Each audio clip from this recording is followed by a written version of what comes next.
It is pretty late on the night of December 21st, so it's after midnight, so it's actually December 22nd. This week, we hosted our last Diversity Leadership Collective event of the year, just in office hours.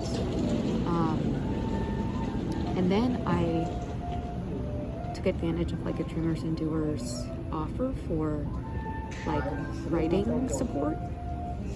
And there was a piece that I had, I guess, pitched and got accepted in February of this year.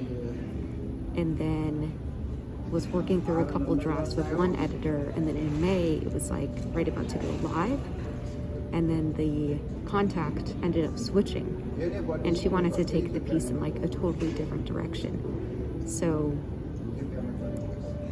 I ended up kind of like sitting on those edits for over 6 months, and through that like one-on-one session I was able to kind of like better digest the feedback, and I ended up rewriting it, I guess, yesterday, which was Tuesday.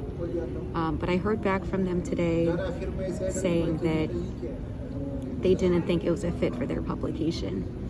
And it really got me thinking about like how much rejection sucks. So I don't know what I'm gonna do with the piece. I mean, I know ultimately I can post it on Thrive Global, but I pitched it to a couple other places.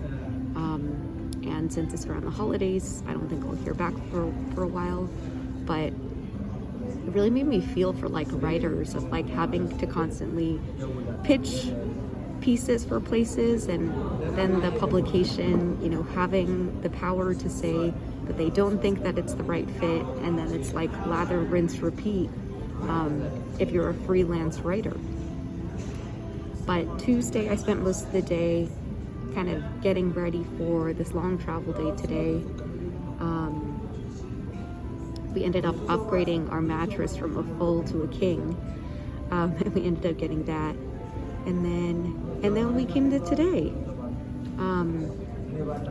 and it was supposed to be, I was supposed to get in at 9 o'clock Eastern time, so 6 o'clock Pacific time, and I got to the airport like right around 9.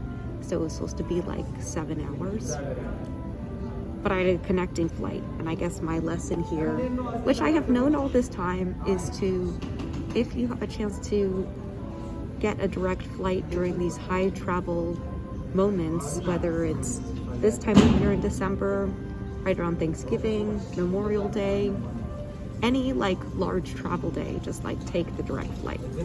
But I feel like I'm price sensitive, so I didn't. And so when I landed in my layover, they had said that the flight was like 3 hours delayed. And then when I got off the plane, it was then like 4 hours delayed. And then I got another notification that it was going to be like 6 hours delayed. So I ended up kind of standing, getting in line. There was someone at the counter, seeing if I could get onto a different flight. And the only other flight was another connecting flight that would get me in around midnight, which is where we are now, and I am waiting for my lift.